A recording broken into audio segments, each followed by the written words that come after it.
తెలంగాణలో ఎన్నికలకు సిద్ధమవుతోన్న భారతీయ జనతా పార్టీ కరీంనగర్ సభ ద్వారా సమరశంఖం పూరించబోతోంది. ఈ సమావేశానికి పార్టీ అధినేత అమిత్ షా హాజరు అవుతుండటంతో రాష్ట్ర బీజేపీ నాయకులు సభను ప్రతిష్టాత్మకంగా నిర్వహించేందుకు ఏర్పాట్లు చేస్తున్నారు.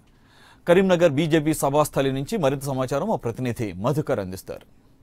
మార్పు కోసం బీజేపీ అనే నినాదంతో ఎన్నికల సమరశంఖాన్ని ఊదుతున్న బీజేపీ కరీంనగర్లో సమరభేరి సభను ఏర్పాటు చేసింది. అయితే దీనికోసం గత 3 రోజుల నుంచి కూడా పెద్ద ఎత్తున ఏర్పాటు చేయడం జరిగింది. ప్రస్తుతం మనం అంబేద్కర్ స్టేడియంలో ఉన్నాము. ఇక్కడ చూడొచ్చు, దాదాపు ఉత్తర తెలంగాణలోని 9 కొత్త జిల్లాలు, ఉమ్మడి జిల్లాలు 4 జిల్లాల నుంచి పెద్ద ఎత్తున కార్యకర్తలను ఇక్కడ తరలించేందుకు ఏర్పాటు చేస్తున్నారు. ఈ క్రమంలోనే ఈ సభకు ముఖ్య అతిథిగా అమిత్ షా హాజరవుతున్నారు. జాతీయ అధ్యక్షుడు అమిత్ షా వస్తున్న క్రమంలోనే ఇక్కడ పెద్ద ఎత్తున ఏర్పాటు చేశారు. ప్రస్తుతం ఇక్కడ ఈ స్టేడియం కెపాసిటీ దాదాపు 40,000కు పైన ఉంటుందని ఆర్గనైజర్ చెప్తున్నప్పటికీ ఇంకా ఎక్కువ పెద్ద మొత్తంలో కూడా క్షేత్రస్థాయి నుంచి వస్తున్నారు చెప్తున్నారు. మరోవైపు ఉత్తర తెలంగాణపై దృష్టి సారించిన బీజేపీ 2014 ఎన్నికల్లో 43 సీట్లలో 35 సీట్లు టీఆర్ఎస్ కైవసం చేసుకోవడంతో అదే కోణంలో బీజేపీ ప్రస్తుతం దృష్టి సారించి వాటిని కైవసం చేసుకునే దిశగా ఉత్తర తెలంగాణలో ప్రతిష్టాత్మకంగా తీసుకున్న ఈ సభ అంబేద్కర్ స్టేడియంలో పెద్ద ఎత్తున నిర్వహిస్తున్నారు. మరోవైపు వరుస క్రమంలో ఎన్నికల షెడ్యూల్ వచ్చిన తర్వాత మొట్టమొదటి సభ కావడం చేత బీజేపీ శ్రేణుల్లో కూడా ఉత్సాహం కనబడుతుంది. జిల్లాకు సంబంధించి 13 నియోజకవర్గాల్లో అభ్యర్థులను ప్రకటించే అవకాశం కూడా ఈరోజు ఉన్నట్టు తెలుస్తుంది.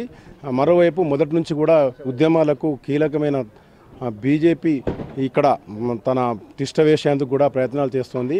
ఉదయం నుంచి కూడా ఇక్కడ ఏర్పాట్లో నిమగ్నమైన పార్టీ శ్రేణులు గత 3 రోజుల నుంచి రాష్ట్ర స్థాయి నుంచి కూడా వచ్చిన నాయకులు కానీ ప్రజాప్రతినిధులు కానీ ఏర్పాట్లను సమీక్షించడం జరిగింది.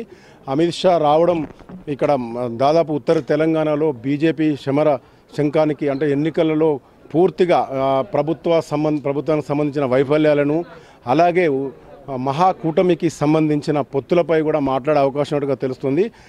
దీనికోసం నిన్నటి నుంచి కూడా కరీంనగర్ పట్టణంతో పాటు 3 జిల్లాలకు సంబంధించిన గ్రామాల్లో పెద్ద ఎత్తున కరపత్రాలను పంచారు.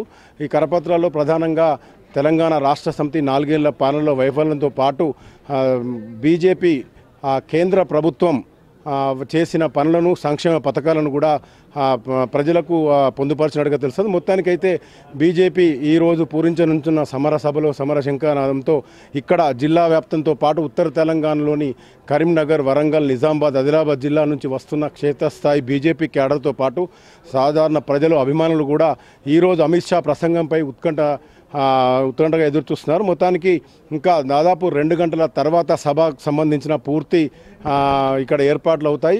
ప్రధానంగా డయాస్ మీద చూడొచ్చు, ఇక్కడ బీజేపీ సమరభేరికి పైన మార్పు కోసం బీజేపీ అనే క్యాప్షన్ను ప్రధానంగా ప్రజల్లోకి తీసుకెళ్తున్నారు. ఇప్పటి వరకు తెలంగాణ కానీ ఆంధ్రప్రదేశ్ ఉమ్మడి రాష్ట్రంగా ఉన్నప్పటి నుంచి కూడా కాంగ్రెస్, టీడీపీ తో పాటు తెలంగాణలో కొత్తగా టీఆర్ఎస్ కూడా అవకాశం ఇచ్చారు. ఈసారి బీజేపీ వైపు ప్రజలు చూస్తున్నారని మరో నినాదాన్ని కూడా వాళ్ళు ధీమాగా చెప్పే ప్రయత్నం చేస్తున్నారు. ఇది ఇక్కడ అంబేద్కర్ స్టేడియంలో ప్రస్తుతం ఏర్పాట్లు చేస్తున్న పరిస్థితి. మొత్తానికి మధ్యాహ్నం తర్వాత అమిత్ షా రానున్నారు. 4 గంటల వరకు అమిత్ షా ఇక్కడికి చేరుకొని ప్రసంగించే అవకాశం ఉన్నది.